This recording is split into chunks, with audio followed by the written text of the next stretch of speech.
Look at this, everybody. This is absolutely incredible. This is real. This is real life. This is the sunrise. It's insane. Anyway, guys, I wanted to come to you today and talk to you about how to keep a gratitude journal.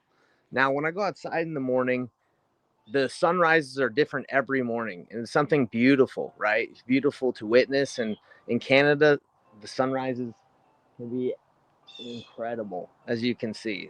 It's amazing. It's something to be grateful for. And when you express what you're grateful for every day, you feel more joy. You're happier. You appreciate God's blessings, all the things that He's created.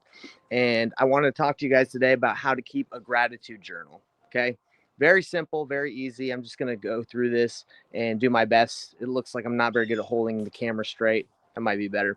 But anyway, here goes, everybody. So how to keep a gratitude journal. What I would recommend for everybody that's watching this or will watch this is just go pick up a notebook or a journal. This thing I found at my dad's house. He hadn't filled it out, so I said, hey, can I have that? He's like, yeah. But anyway, yeah, very simple. Like, you can get it on Amazon. You can go to the store. You just grab one. This is like a like a big one. I've had a lot of different journals throughout my life. I've been keeping a gratitude journal for like the last 7 years. So I believe I'm pretty good at knowing like what is important to writing, because I read back over my journals, and there's some things that I've written in the past where I'm just like, it's not that important. I don't really care about reading this over. And I'm going to kind of explain that and then show you mine. So in the gratitude journal, what you want to do is you want to write down 3 things you're grateful for every day. Just 3, right? You can do more, but as simple as just saying, I'm grateful for my wife. I'm grateful for the sunrise. I'm grateful for nature. I'm grateful for Canada. I'm grateful for whatever you want to be grateful for that day. There's thousands of things that you can be grateful for every day. Even if life is tough and you're going through a lot, there's something to be grateful for. Okay, so those are 3 things. Okay, then you want to write at least 3 wins that you had the previous day. I usually journal about the previous day. I wake up early and journal about the previous day. If you want to journal at night, you can do that. But I usually write down 3 wins I had the previous day. Okay, so the 3 wins that I had, they pretty much, it can be anything like my wife made an amazing meal. That's a win. Or, hey, I just painted my new shop over here and it looks absolutely incredible. That's a win. Another win would be, let me show you this. This is a win that I had. So I am painting my shop, and there was this giant old furnace in there, electric furnace that was heating up the place, and it broke. So it was connected to the wall and had a bunch of wires, and I didn't know how to, how to take it down, because there was a lot of electrical, like giant electrical cords, and I didn't want to blow myself up. So the painter, he just took it down for me. I didn't even ask him, and he was like, yeah, I'll take it down for you. So that's a win. I didn't have to worry about that. So that's a blessing. So the reason why you want to write down your wins, everybody, is because if you've ever read the book Psycho-Cybernetics, it talks about, like, if you put yourself in a winning state all the time, you're going to feel like a winner. Even when things are tough, even when things are bad, you're going to feel like a winner. So I just want to show you that. So it's very important to remember the wins that you're having. Remember that you're blessed. So that's 3 things you're grateful for, 3 wins that you've had, and then 3 things that you're grateful that will happen. Will happen. So what's the purpose of writing things that have not happened but you're grateful for that will happen? Is you're manifesting it. You're saying you're grateful that things, you believe that they'll come to pass. So, for example, I live in Canada now, and I know a lot of people are like, why do you want to live in Canada?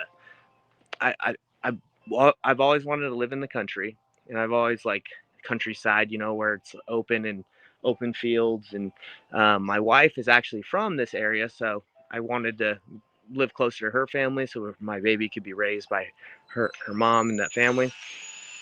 And look at it, isn't that amazing? It's incredible. So that's why I wanted to come out here. So I manifested that before it even happened. I said, I'm grateful that will happen. So that's something that, and I believe if you do that, you can make it happen. All right. So it's 3 things you're grateful that will happen. I actually write down a couple things I'm grateful for my wife every day, so I can remember how amazing she is. She's over there. And in the back of my journal, I just started doing this recently. Let me see if I can show you guys.